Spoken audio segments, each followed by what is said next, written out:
All right, this is Mr. Sauter back again here at the College and Career Center, and we have a new topic this week.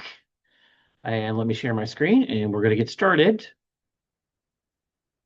There we go. And we're going to talk about apprenticeships. And you may have never heard about these before, but I think you know how this kind of training works. So we're going to do a little history here. It actually goes back farther than my little time guide here. So an apprenticeship.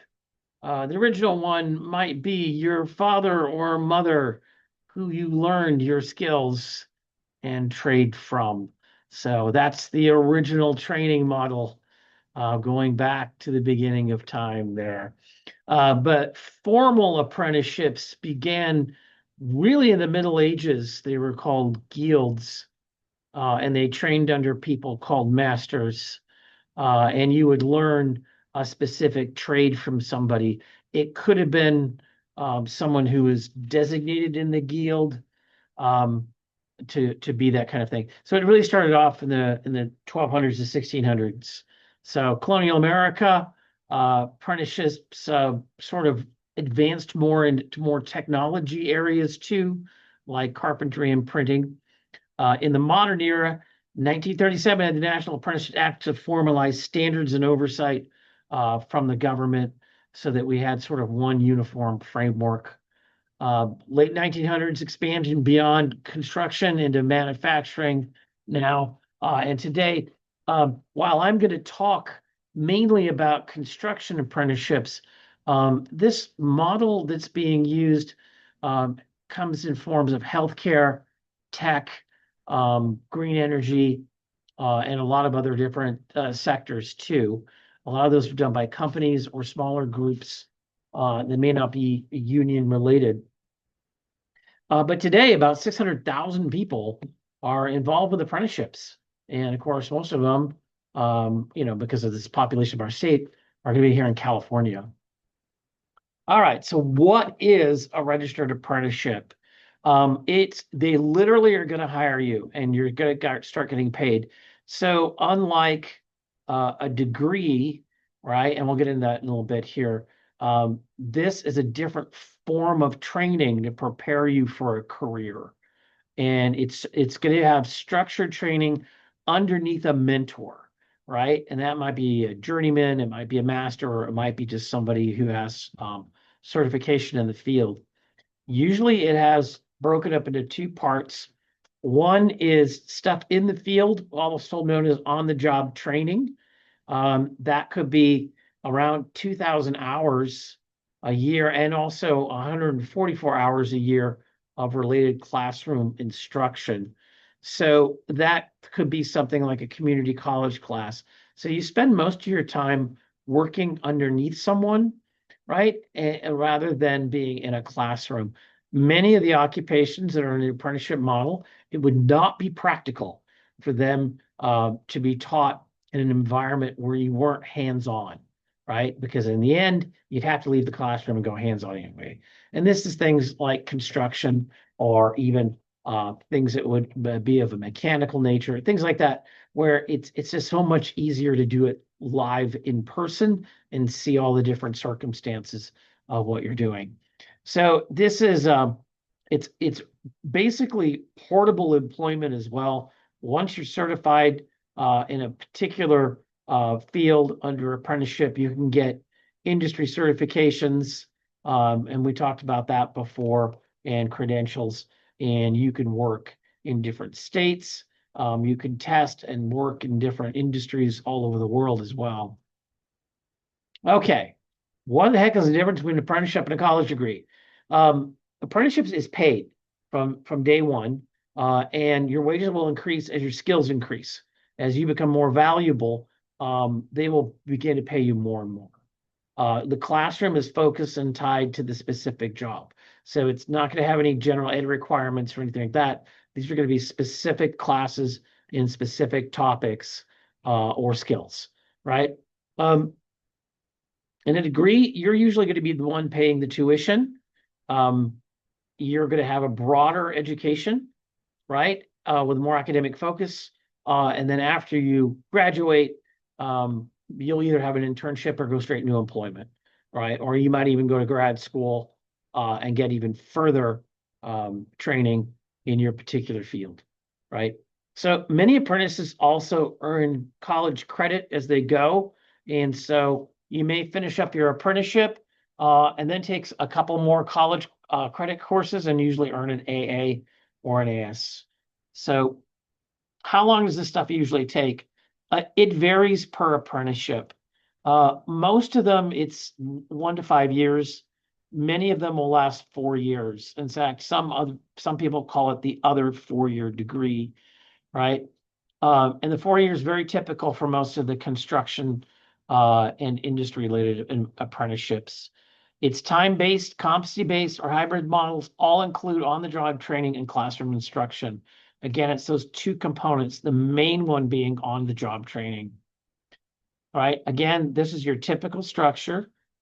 There's a big time split between field and classroom, right?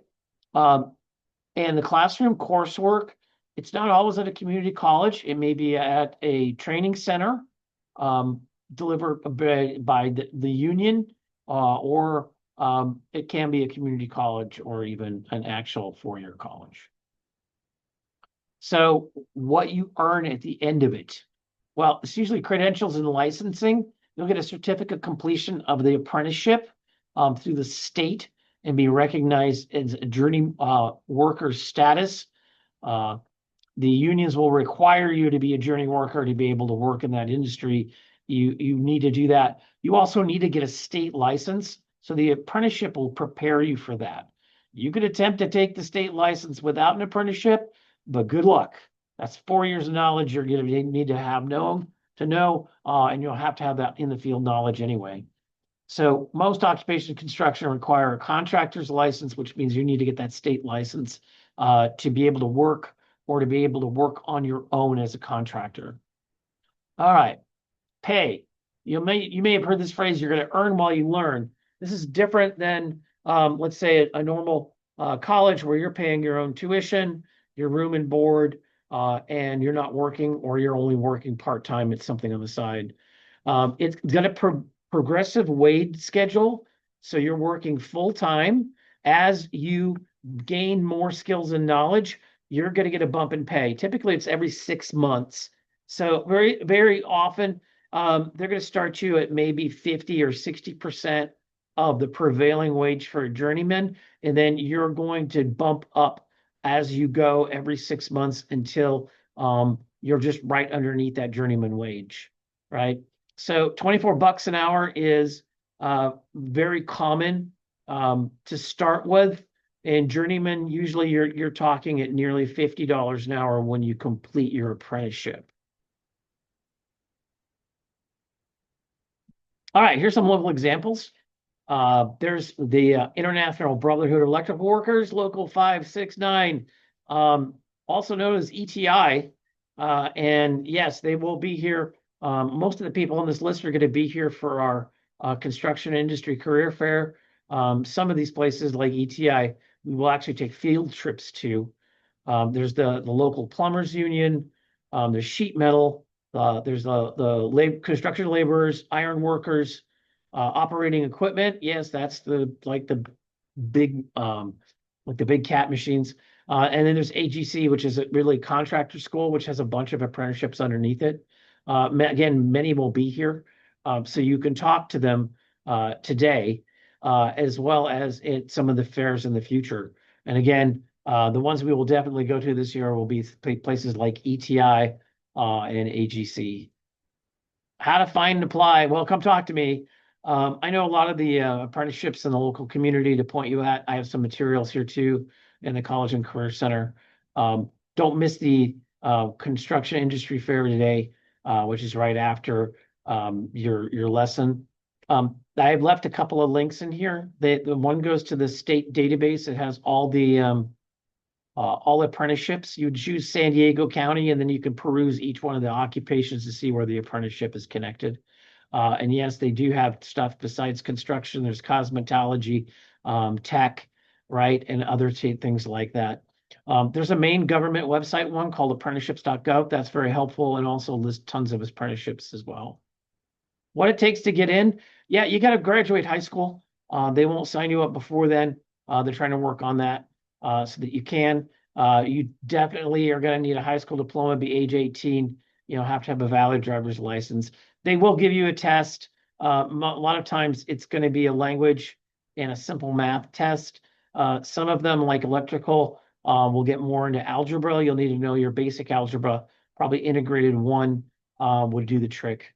So you need to also, you know, be aware of their application windows. You might have to provide some transcripts, right? From your high school work. You may need to do an interview and also a physical, and sometimes do drug testing, things like that. One thing they don't tell you that I will tell you straight off is that you're going to need some sort of reliable transportation. If you're in high school right now, start saving up for something because as soon as you join the apprenticeship, you know, your job site might be in Santee, it might be in Fallbrook, right? It might be in Escondido, it might be here in Vista. You never know, right? And that's going to change multiple times over the course of your apprenticeship, especially for construction. You'll be going to different training centers, different job sites, and there'll be probably they want you to take some courses at the local community college as part of the program.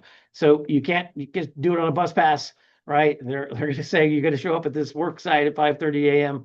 And that's kind of like you need to find your way there and be consistent with it. Assignment today on Canvas, you're going to be in your own words explaining what an apprenticeship is and how it's different from a degree, and give an example of a career where an apprenticeship has how you prepare for it, right? And then, of course, review the construction industry list. I'm going to be sending that link on to your instructors and to you on my Canvas page. And who would you like to visit on the fair coming up here in a few minutes? All right, that's going to be it for me.